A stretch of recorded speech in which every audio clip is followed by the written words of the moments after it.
Like I said, thank you everyone for joining us for Embracing Cultural Confidence in the Face of Anti-Asian Racism, excuse me.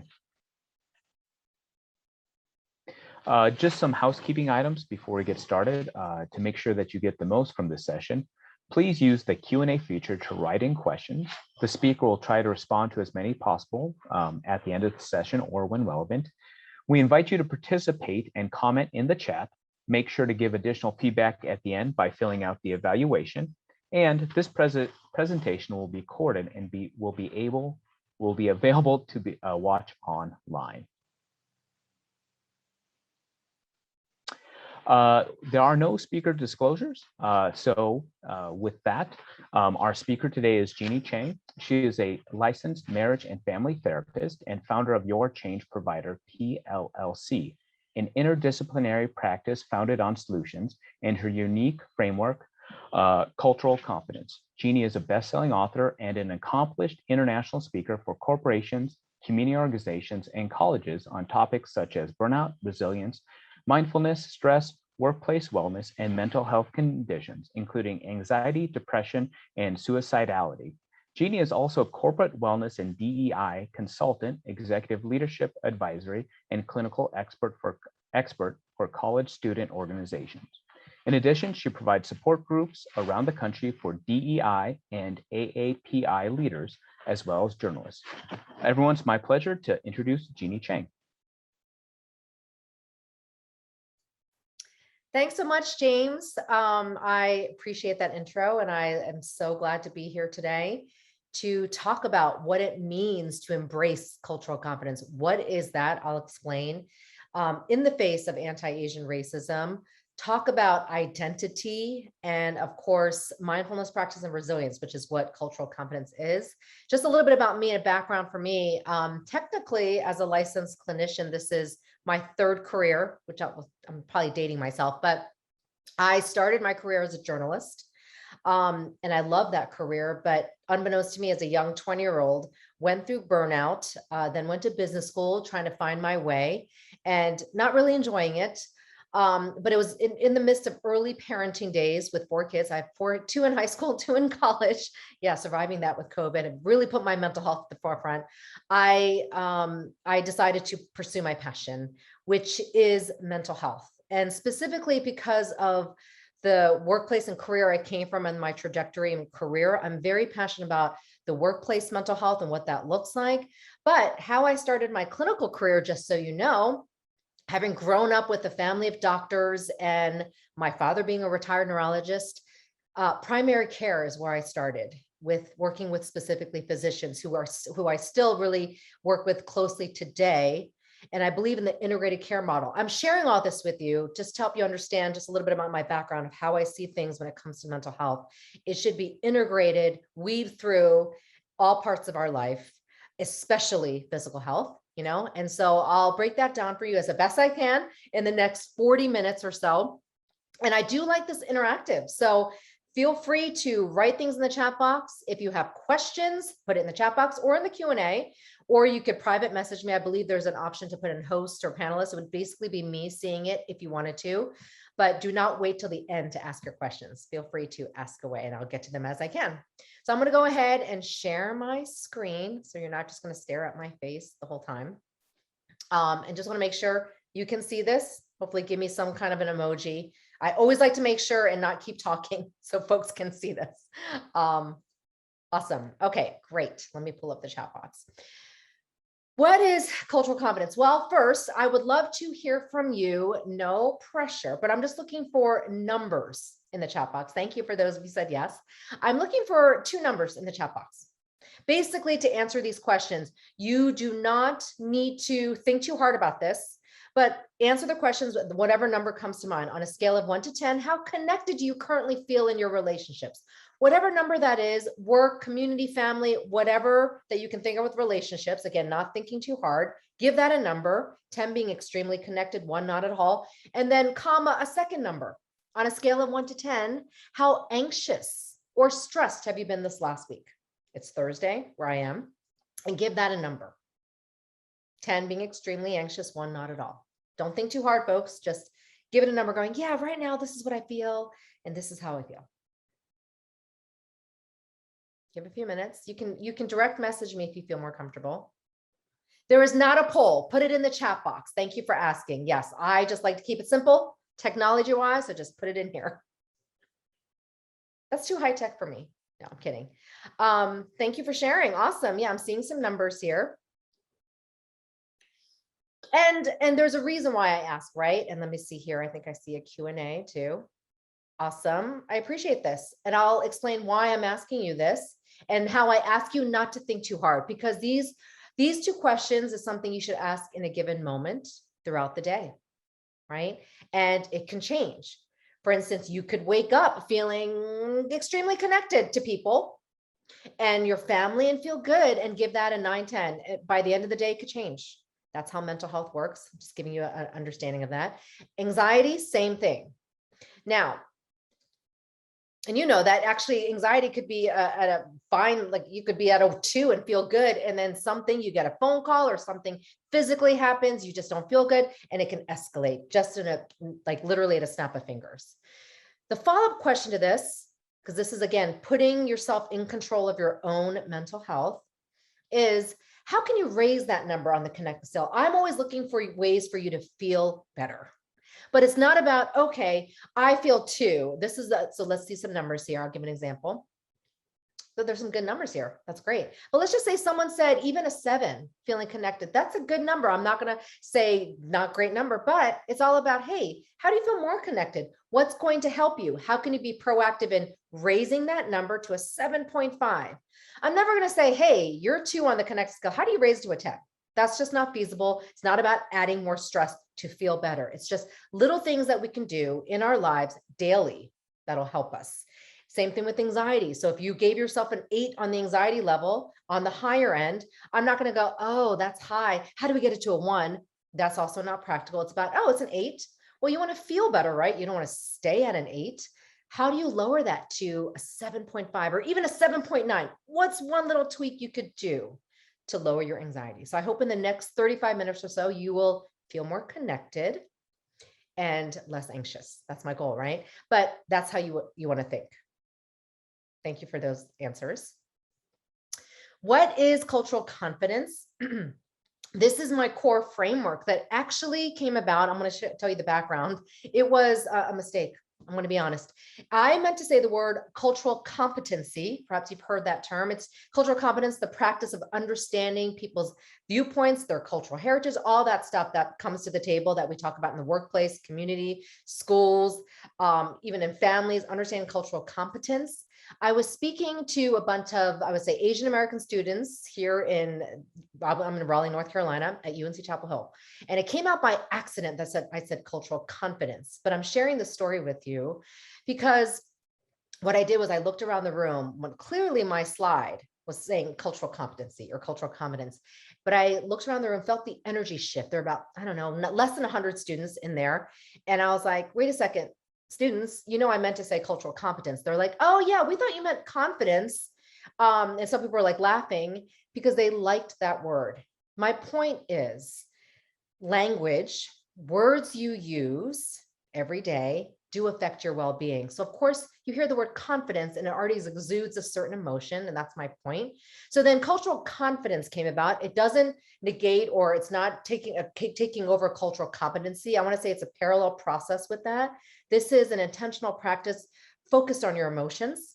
I'm in mental health. It's all about emotions, and that affects our well-being, physically, everything. And so the practice is to promote healthy emotionality. We'll talk about what that looks like. The word dualities means, and parallel process means there's no linear process or linearness, that's a word, to mental health. No, mental health is cyclical, think of cycles. And I always joke, yeah, from here on out, think of your mental health in a cycle, in a circular pattern. Think in circles. And I don't mean like going around in loops, but I need you to understand there's no beginning, middle, and end when it comes to your mental health. Like, oh, here's how I'm going to feel now, and then this is what I'm going to feel later. No, there's no guarantee. That's why I ask you these scaling questions, because they can change, but you can be in control of taking care of yourself.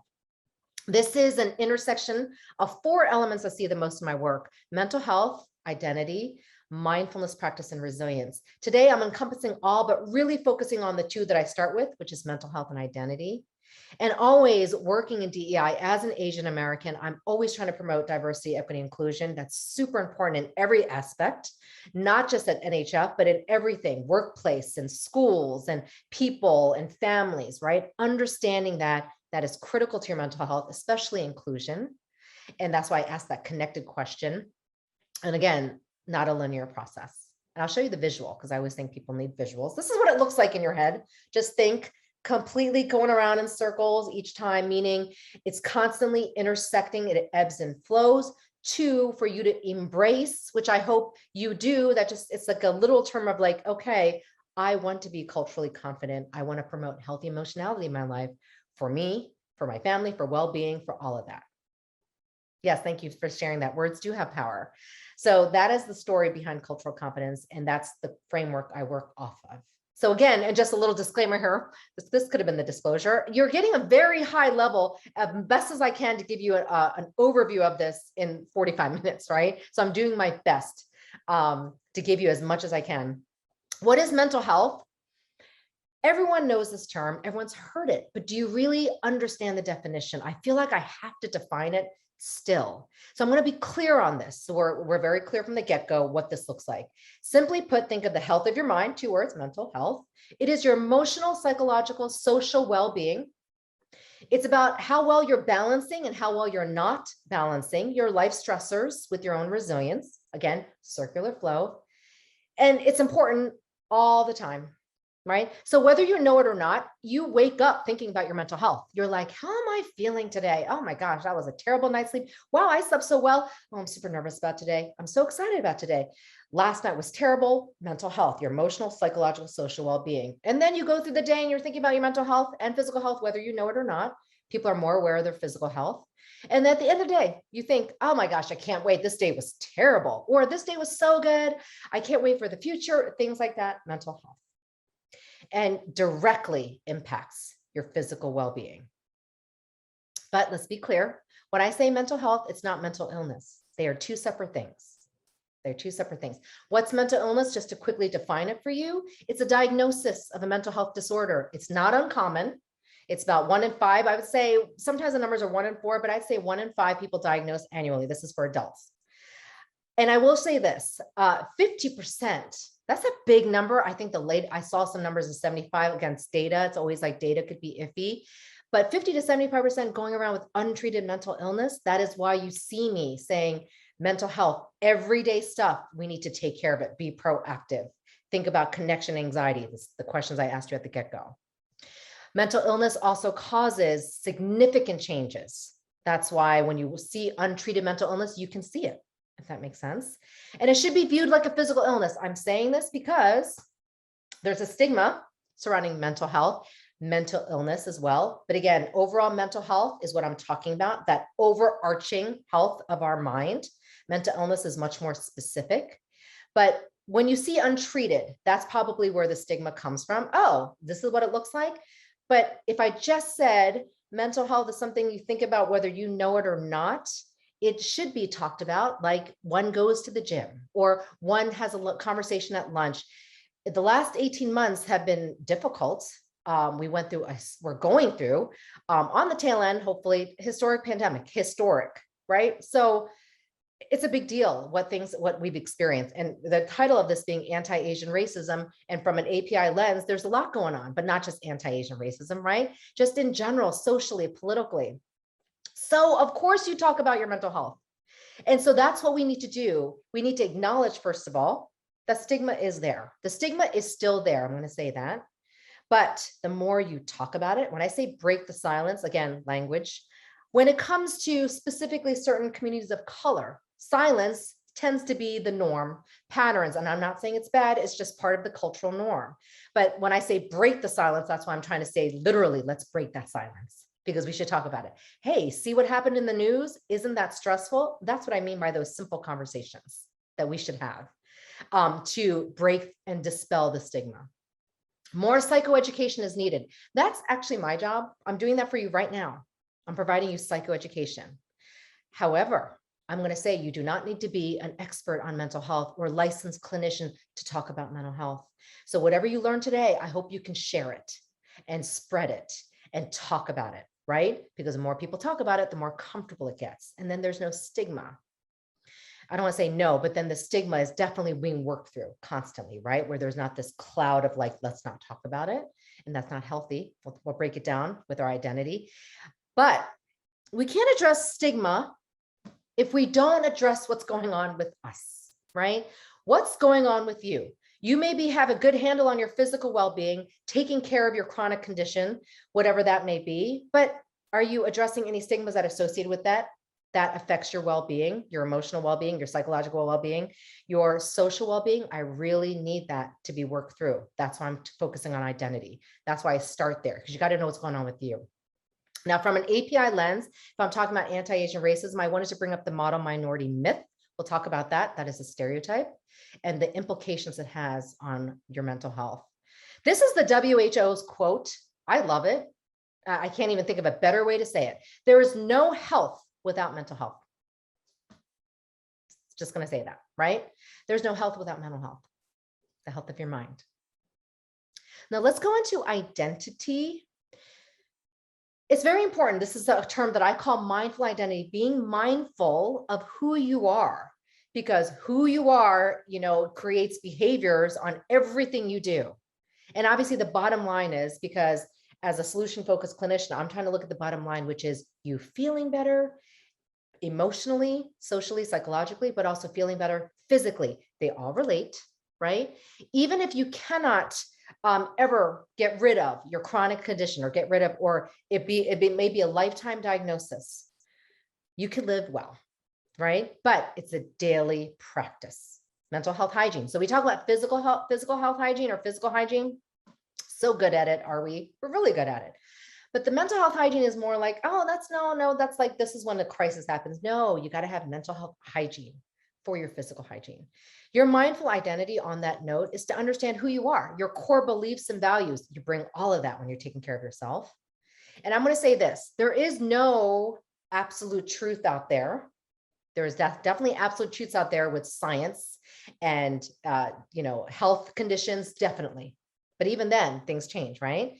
But when it comes to who you are, your identity, your truths in your own life, there is no absolute, meaning it's defined by you.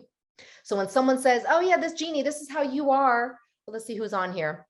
Oh, Susanna, this is who you are. You're like, no, that's not who I am. Or maybe that is, right? But nobody should tell you who you are. Why am I bringing this up? Because this is very important when it comes to everything you do, what you believe. Your perception is reality. Let's just say that. Now, some people say, your perception isn't truthful. What, we've gotten in, there's especially the last year with political strife. Let's give that as an example. People say, I cannot believe you believe that. That's so wrong. I will say this. Okay, maybe you think that's wrong, but would you like someone to say that about your own beliefs or how you see reality? And your reality, especially if you're dealing with a chronic condition, bleeding disorder, struggling or not, right? Because you may not, you may be doing well at this time.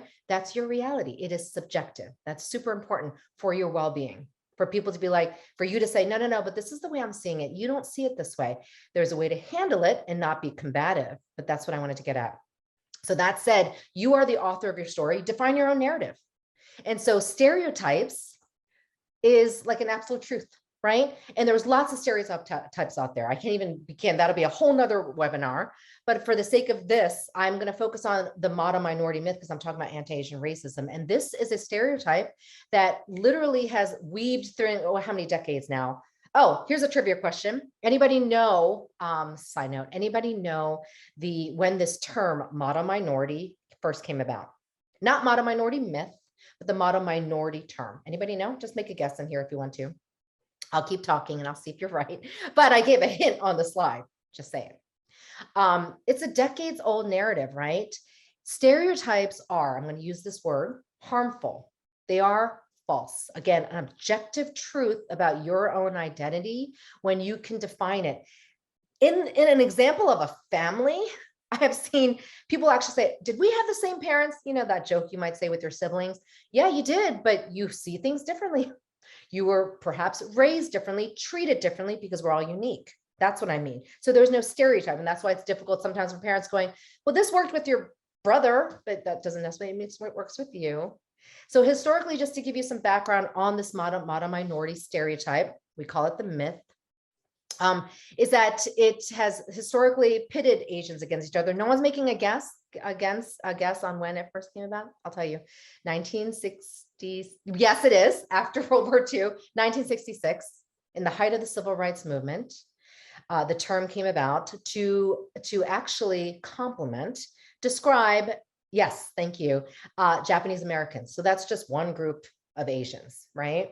So saying, well, they're the model minority, they're doing great, look at them, look from them. That's what I mean by pitting Asians historically against other communities of color, because it's a stereotype. And I like to say this, use this word, it highlights the healthy and the wealthy. Healthy meaning everyone's fine. No one has physical conditions, mental health conditions. Everyone's doing great socioeconomic status, when that is not true, right? There is a wide range. And then also as the same, Asians are all the same, right? That's super important, because even I still make mistakes. I'm a Korean American, but I'll be like, oh, are you Korean? And then they'll be like, no, I'm not. And I'll be like, it's funny. Just there's such differences that we don't even know about. So I'm just being clear on that. But here are the mental health implications. Thanks for your guesses. I appreciate it. Yes, Civil Rights Movement, 1966. Here are the implications that I want to point out to you. Why a stereotype such as this can perpetuate mental health stigma. It perpetuates what I would call internalized racism. I'll talk about that shortly. It really invalidates or minimizes the diverse narratives out there. I just shared with you, and even in your own family, you have your own narratives. You, with your siblings, you'll see between, if you're a parent, kids having their own narratives and the way they see things very differently with the situation. And you're like, really? That's how you saw it? You know what I mean, right? So we define our own stories. We're the author of our own stories. We own our own narratives. And then workplace, I want to talk about the workplace because I think it's important, because we do spend a lot of time there. In the Asian American identity, there's something called the bamboo ceiling. It's the term, I did not make up that term. That's from Jane Hyun from 2005, where just like you've heard the glass ceiling, pertaining to women, I would say women and minorities, well, bamboo ceiling APIs, right? Where you hit a cap at work or anywhere, actually, community organizations, even in schools, because of a stereotype or what they assume that you can handle or not handle, if that makes sense. And so the stigma, right? So if you have a stereotype that people say, you've heard this, but that's a good stereotype, Jeannie. But I'm going to say this, there's no absolute truth about your identity, so it can still be harmful. And it's false, somebody use that language, but it perpetuates mental health stigma going, wait, but people see me as, like I'm supposed to be high achieving and perfect and do no wrong and do all this and not speak up. The mental health stigma comes from, but I don't feel good. I'm not doing well. I'm struggling with this new diagnosis I got. I'm struggling with my bleeding disorder. I'm physically feeling sick. So it's depressing me. And so you don't get the help you need or even desire, if you think about it, or you think something's wrong with you, going, yeah, why am I feeling this way? I shouldn't, I'm told that I should be this way. And that's why it's harmful. Perpetuates internalized racism. It's exactly what it sounds like. You have an internalization of your own race where you hear this stereotype or you hear other people stereotyping and you're like, yeah, that's how I should be. So there's a conformity of like, yeah, I don't like being Asian. I'd rather be this, right? And you see that a lot, especially I would say among youth. And at one point we're all young, but we develop into that sometimes and we'll downplay our own cultural identity, which is not good for our mental health. When you sit there pretending to not be who you are, or be like, well, someone makes a comment. I've heard this a lot, especially in the last year, not just in this year after the Atlanta shootings, but even earlier in COVID, a lot of things were said in the workplace. People would make comments and they didn't even mean to be mean, but they would say things. And then Asians would say, that joke was, I didn't like that joke. But that they felt like, well, I'm the only Asian here, right? Internalized racism, it's okay. That people have had worse traumas. I know I have a lot of, I'm giving an example of what people said, black friends of mine, gosh, they went through so much after Black Lives Matter. They've had worse trauma than me. My trauma is not that big a deal. It's not a big deal that I struggle with this disorder, this chronic condition. I'll just squelch it. I saw that a lot, especially this year. That really, really hinders your physical well-being and mental health. downplaying who you are, suppressing your own cultural experiences. Do not do that. Now, there's a way to do it. I'm not asking you to wear your emotions on your sleeve and go out there and say all this stuff. No, I'm saying just know who you are, own your own narrative going, well, yeah, this person's trauma was really bad too, but here's my trauma for me. Getting a diagnosis such as I did 5 years ago, I really still struggle with that. That's an example of a narrative. And then honestly, the diversity of Asians. This is a funny story, but I always like to share this. So I like to be real. Anybody seen the movie Crazy Rich Asians? I know we're not, if we were in person, I could see you all raising your hands. Crazy Rich Asians, you can put in the chat box, yes, no. I liked the movie. I thought it was fun. It's definitely over the top. Okay, yes. I related to it on certain levels. And yeah. Okay, so I was in we were in this like clinical support group early on in COVID. It was about 60 plus therapists, psychologists, psychiatrists, and I would say a couple medical physicians. I love everyone saying yes. And I don't know how Crazy Rich Asians came about, but I was co-leading this call. And I said something like, oh my gosh, that was an awesome movie. It was so funny. It did really put Asians on the map. I was saying all this stuff. And now the group of people I was with, 60 plus APIs, I got some DMs and I actually had someone speak up and said, Jeannie, and they did not mean to call me out. And it was a good wake up call. They were like, that movie was offensive for me. I don't think that it was like the same experience across the board for all Asians. Yes, it is. Total big issue, lack of representation. But she shared this and got emotional. And then some other person spoke up and got emotional just because they had a different viewpoint on how Asians were portrayed in Crazy Rich Asians and identifying not with that. That makes sense. But again, the diversity of narratives, I just assumed, and that was my poor assumption. So I'm just sharing that just to help you understand that I am still learning myself, that we all have these diverse narratives. Not everybody sees it the same way. Yeah, lack of representation. Though I want to say it's growing, right? So on that note, what is your experience? This is, I would say, a thought-provoking question. I would love for you to think about it. You can DM me your answers, or you could say it to everybody, but what is your experience with stereotypes like the model minority myth? You could share your experience with the model minority myth, but there are lots of stereotypes out there. Women of color, African Americans. Oh, trust me, there's tons of stereotypes. What is your experience with them? I'd love to hear. And part of me did that with the Crazy Rich Asians, just stereotyping, thinking, oh, an Asian movie, that was so cool. Wouldn't everybody like that? If that makes sense. But maybe you had an experience with a stereotype in the workplace or in schools or your child. I'll give a minute to think about it. And even if you don't share, I'd love you to think about this because it's important to understand, again, how that relates. We'll talk all of this relating to your physical health and everything. But the stereotypes you face and that you feel really affect you. So I'm just trying to bring it out in the open so you're aware of this and being like, okay, this is a narrative I'm going to change. Does that make sense? And you can always change a narrative. You can re-author a story anytime in a way that you can do. You can do it. Someone shared a mutual new high school in upstate New York was asked how I like it in America. That's a good one. That's a classic example, I would say. I have a lot of those as well. Being told jokingly that I was not Black because I did not play bass. Sorry to laugh. Yeah, because sometimes you just laugh at these, right? Or like on the flip side, being told, hey, you're not Asian. You're not like stellar in math. What's wrong with you? Yeah. But don't forget, if you have kids too, because I work with a lot of parents, their kids face this even now, right? Or, wow, your mom speaks really good English. I've heard that. My child told me that. Where are you from? No, where are you really from? Yeah. Yeah, these are great. These are the exact examples, but maybe, and you don't have to share them here, you get them at work. It could be something like, oh my gosh, Jeannie, I didn't know you wanted a promotion. I got that actually once. I was like, why wouldn't I want a promotion? Again, stereotyping. Oh, you're not, I thought you weren't assertive. That. Not at your work. That's good. Colorism within the Latinx community. Thank you for sharing that. Yeah. Women are so emotional. I think someone just actually told me that they got that a couple days ago or last week. Yeah. Women are emotional. Or someone actually said, and she was a Black woman, the angry Black woman, because she brought something up and that was just the immediate stereotype she got. That's very difficult And it does stress one out. It can even depress you when you're faced with that. So it's just good to be aware and have these conversations. Yeah, I've gotten confused with lots of API people. I was going to share something that I just saw. What did I see earlier about? Oh, where are you really from? Yeah, I got that. I'm in Raleigh, North Carolina. I love it here. It's a great place to raise my family, but I'm from the DC area. So coming here was a little bit of a culture shock. And the first person I met did say that. Where are you from? I'm like, oh, we came from the DC metro area, specifically Northern Virginia. They're like, no.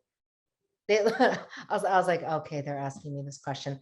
But and then I said New York before that, Philadelphia. It was just hard, right? It's very awkward. Someone shared this. My half Indian daughters are often excluded from family cultural activities with the Indian side because she's not seen as really, really Indian. Thank you for sharing that. That is very difficult. Yeah. And again, and thank you for bringing that up. When we're talking transracial, there's Asian adoptees as well, or other non-Asian adoptees. That is a big complex part of your identity as well. But this also relates the stereotypes you get. So how can you change that? I'll say to that person that shared that she's not really seen as Indian because of being half Indian, then they can redefine their narrative, right? Because I know people who are actually full Korean or full Chinese or full Taiwanese and don't even feel Asian because of a narrative like, oh, you're so American, right? So they face that as well, but we can change that narrative or define it ourselves going, well, I am Taiwanese American, I'm Korean American. So I identify with both, but English is my first language, whatever the narrative you want to tell. So I'm going to move on because I'm going to get to cultural identity. Make sure we have time for this. This is a big part of your identity. Intergenerational stressors. So this is very important. People talk about their family backgrounds. You bring it all to the table. There's also patterns that you also see intergenerationally. These are all the generations before you, or even in your nuclear family or your mom, dad, grandparents, and how they address mental health, physical health. The most common thing that I want to share that I tend to see is physical well-being, especially in the API community. They sometimes hide it. They'll be like in mental health, that's obviously a big part of that, but hiding physical conditions or diagnoses, and then finding out, and this is where clients will come in devastated, finding out about a family's diagnosis too late, meaning it's close to the end for the family member. Or hearing, this could be very difficult for a family member, hearing about perhaps they got diagnosed with a bleeding disorder. They're able to handle that. It's chronic, but then they hide it for maybe 2 or 3 years. I'm sharing this with you because I'm sharing this is part of an intergenerational pattern that I've seen. And I'm talking from an API perspective, but it's everywhere, right? And that's difficult, especially if you're the patient, but also for the caretaker, because I look at both a holistic angle. They're both to me the same because they interact, right? No one really, people will say to you, oh, but the patient has it worse. Definitely, they're the ones struggling, but they also need you strong. So you need to make sure you're strong for them, for their well-being, right? So let's talk about the intergenerational stressors real quick. Acculturation, simply put, is the acculturative process. For those who are immigrants or come from immigrant parents, immigrant families, the acculturation process is a psychological process of having been born in your country of origin, wherever that is. I'll give you my example. Parents from Seoul, Korea. I was actually born in Seoul, South Korea, but I came here when I was a baby. So pretty much I identify as Korean American, but my parents don't, right? And so they acculturated and their experience is very different than mine. So acculturation is that psychological process of adjusting from your country of origin to your host country, whether it's Taiwan to Korea, wherever that is. Very important on how that affects you too. But let's break down the intergenerational stressors. I see this in all sectors of life, but it's very important of how this affects you, your well-being, your perspective on who you are, and your mental health. So intergenerational stressors. Now, people see the word stressors, they're like, oh, well, again, language, they're honest stressors. And you won't ever hear me say, oh yeah, they're bad, right? Stressors are part of life. Stressors surround everything. I don't see them as like bad. I just want you to be able to see them as, how do I manage them? Because they come with life, they come with family, they come with my physical health, they come with my mental health. So again, but these can cause stress in how you take care of yourself. Authoritarian and filial piety, let me share this. So authoritarian is putting it pretty bluntly, the tiger parenting, the one-way parenting of my way or the highway. I would say that's a big part of API culture, but not only. I've seen that in the South because I'm in the South, Raleigh, North Carolina. That's a big part here too. Filial piety is that deep-rooted sense of duty, obligation, almost servitude, really, that one feels to their family or to their history of family or ancestors or parents. And that can be extremely stressful. Perhaps you have a parent struggling with a physical illness and feeling like, okay, you got to give their all to them, but ignoring yourself or your own family. And or you have your own health and you feel like, I shouldn't share. I gotta, my parents are aging. Let me take care of them. That's a big stressor. It's just good to know what you struggle with. Guilt and shame. I see this a lot.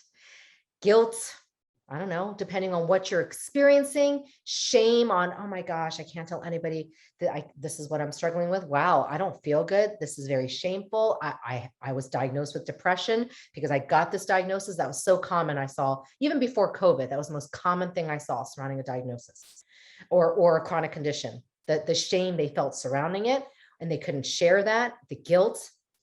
It's very complex. Again, nothing linear here. You'll never hear me say, let's figure out a way to get rid of that guilt. You'll definitely hear me say, okay, let's work through that guilt constantly, or that shame you may feel, because that's not healthy and you shouldn't feel shame, right? Feeling like a disappointment, that's a big part of identity, how you achieve things. In fact, the most common thing in the workplace that I tend to see is very driven people, right? We're trying to be successful. This also comes with achievement and success driven, but feeling like you were a disappointment, you didn't serve your parents well or your family. So you're proving yourself, right? Doing everything you can and then ignoring everything else, right? Your own mental health, your physical health, or feeling disappointment about something that's in your family that's chronic. I'm just sharing that people also see that too. They're like, well, this runs in my family. And that, again, there's genetics involved that we cannot control. Also in mental health, by the way, mental illness is also hereditary and it can be genetic. Saving face and perfectionism. That's where the saving face might be. I don't know if I can equate that, but remember I told you about these sad cases where family members will hide their conditions and then other family members will find out a little bit later, and it's just devastating on the family. Part of that is saving face. We don't want to also burdening and feeling guilt and shame about that, but also be like, no, we're good. We got this. I don't need anybody to worry about me. That can also happen in your own family. And then the perfectionism surrounding that, where you may have something you're struggling with physically and feel like you can't show it because people expect something of you. This is a big part of the culture. It's a stressor, but it can be worked through. Sorry, I was just looking at comments. Achievement and success driven. This is not just related to APIs, but yeah, just generally speaking, we all have that. Let's show face, save face. This is oh my gosh, people expect me to be a certain way. And I struggle with that as well, being success driven. That's super important to know that about yourself, because that can drive you to the point of stress, right? Burnout. Silent and stoic. That's big. That's big in our culture of not saying things, not showing expressions. That is not necessarily normal. I'm going to say that that's a cultural norm for sure, but to be stoic all the time isn't good. So sometimes you need to show that emotion, like, oh my gosh, oh yeah, you're struggling with this diagnosis. And then also for yourself going, yeah, this sucks. There are times I actually had somebody say that once. They were struggling actually with cancer, but they were a cancer survivor, but it was still a struggle with some of the side effects that they were having with their medication, right? Sometimes you have to take medication for life. And I just said, hey, it's not normal for you to just be completely like this. I go, there are times when you can say, this really sucks. That's part of your mental health, being honest with your emotions, right? Never question your emotions. Side note, if you're feeling sad, angry, frustrated, and I'll see a lot of Asians do this. Oh, I don't know why I'm feeling mad. Well, actually, everybody does this, but I don't know. I don't think I should be feeling this way. You don't want to do that. That just downplays your own experience and actually ends up perpetuating mental health stigma and your own stress. It's okay to feel what you feel. My only concern is what you do with those emotions, meaning I would like to see you be effective with them or work hard to that. Does that make sense? So if you're feeling depressed, you're depressed. But what can we do to help you feel better? That's the question I'll ask you. Collectivistic and conforming, being like part of the group. Oh, okay. When you're told as a child, oh, nobody in your family does that. Oh, and no one in your family did this or had this. Have you heard that? So, because I worked in primary care, I saw a lot of diabetes. And so kids who are diagnosed with it, that the worst thing the parents could say is like, no one in our family had this in front of the child. Now, they don't mean to do that. But again, they're like, oh my gosh, yeah, I'm the first one. I'm just watching you watch all about the language of how you say things. And of course, parents can't help it because it's hard getting a child to be diagnosed with type 1 diabetes. But I'm just giving an example of what I mean by that. The conformity that people feel like, oh, there is something wrong with me, right? And then what happens is, I've seen this a lot, non-compliance, taking care of yourself because you're like, well, nobody else has this. Why do I have this? I want to be like the group. And you see that with a lot of youth, right? But adults as well. That's super important. That's a big part of our identity. Again, a stressor. And lastly, repressing and suppressing, repressing your thoughts, keeping them to yourself, suppressing your emotions, keeping them to yourself. That is not always healthy. There are times to do that, but you need to connect. That was why I asked you that first question and share. So kind of swallow this for a second because it's a lot. And then I'll ask you this. I'm at time here. Another thought, again, I'm in mental health, so I'm not going to ask you these simple questions, multidimensional questions here. In what ways has your cultural identity directly impacted your physical well-being? I can always share an example, but I want you to think about it. What ways? Cultural identity. I'll go back to some of these stressors. Hold on. Oops, sorry. Oops. How has it impacted you? Your physical well-being? Think about it. And I'll give an example on my end. I'm happy to, because it's a big question. I myself, right? So I had at one point, it was a corporate job. Well, gosh, it seems so long ago, 3.5 years ago. At the same time, I launched my practice, but realized, physically speaking, that I was chronically, and this is more of just illness, had this fever. And I kept going to my primary care doctor, and they were like, yeah, it was a fever. It's like a 99, 100 fever. So I didn't feel good, but it was a low grade fever constantly, but they had to rule things out. MRIs were done. Oh my goodness. But discovered at the very end of the day, my own primary care, who happens to be a good friend, because I worked with her when I was in primary care, she's like, I think it's stress. And I went, what? Right. I was extremely stressed out, unhappy at the job that I was at, even providing clinical expertise, but it wasn't what I was meant to be doing. Right. So I wanted to share that because it was like a mysterious fever. Maybe it was like 14 months that I had this mysterious fever off and on.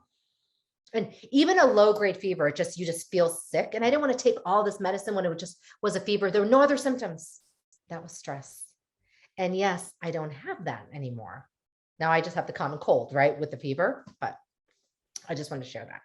That's how it directly offended me. Oh, how's my cultural identity? Well, I felt like I had to show face. And being in mental health, I was like, what? No, that's what I know my own stress, right? Let me save face. No. So I had to make a job change, and I did. And here I am today. Okay. When someone shared this, when my son encountered anti-Asian violence this year, I thought to let it pass. I couldn't believe that I would have responded that way and realized it was my passivity. Finally called the police, and now there is a hate crime investigation pending. Wow. This has perplexed me, and I'm processing it because I consider myself pretty loud. Thank you for sharing that. And that's a great example. Yeah. And I want to say this. You're very much not alone. I would actually say that happens to be the norm. That's why it's difficult, because we're talking cultural norms, right? Of guilt and shame or whatever that is. It can all play into one. And understanding, yeah, no, this is one-time thing. Or I was taught not to rock the boat, bring up things. Right. And so I'm glad you did, because this is just the beginning of just even talking about mental health. That might have been, I don't know how old your son was, but that must have been extremely traumatic. And it's okay to say trauma. Racism is traumatic. So thanks for sharing that. And I myself have done things too, where I'm like, I don't think I should say something. And I'm like, wow, I'm surprised I didn't say something. but it happens. That is why we call them intergenerational patterns and stressors that are embedded in us. So I will keep going for the sake of time. But you can keep them, feel free to share if you want to. Your identity is never final. So think again, right? You could be, and kids, when I work with college students, they're always like, oh, when am I going to know what I'm going to do? And I'll be like, well, of course it's good to know when you graduate, hey, what job you want, all that stuff. But just know this, we're constantly developing. The Atlanta shootings was a big shift in the API community, but also in the API identity. So that is an example of how it's not final, where people were good at where they were like, okay, I'm good with things. Yeah, this anti-Asian violence, this is not good. But then Atlanta was the straw that broke the camel's back, in my opinion, of what I saw. And they realized, wait a second, I'm not good. Wait, who am I? Oh, I didn't like being Asian. That's the internalized racism. And they were struggling with all that. So that's just an example of how understanding life evolving, things happen, your identity shifts. Classic example is going from working mom or maybe not, a stay-at-home mom back to a working mom. I see that all the time, those transitions. Stay-at-home dad back to the workforce, your identity has shifted. So understand it's a cyclical process, nothing linear. Thank you very much. This is a way to contact me. You could, if you have your phone, you can just take a snapshot. I love keeping in touch. The time has flown by. If you had things you personally wanted to address or had a question and didn't get to do it here, you can LinkedIn me, message me.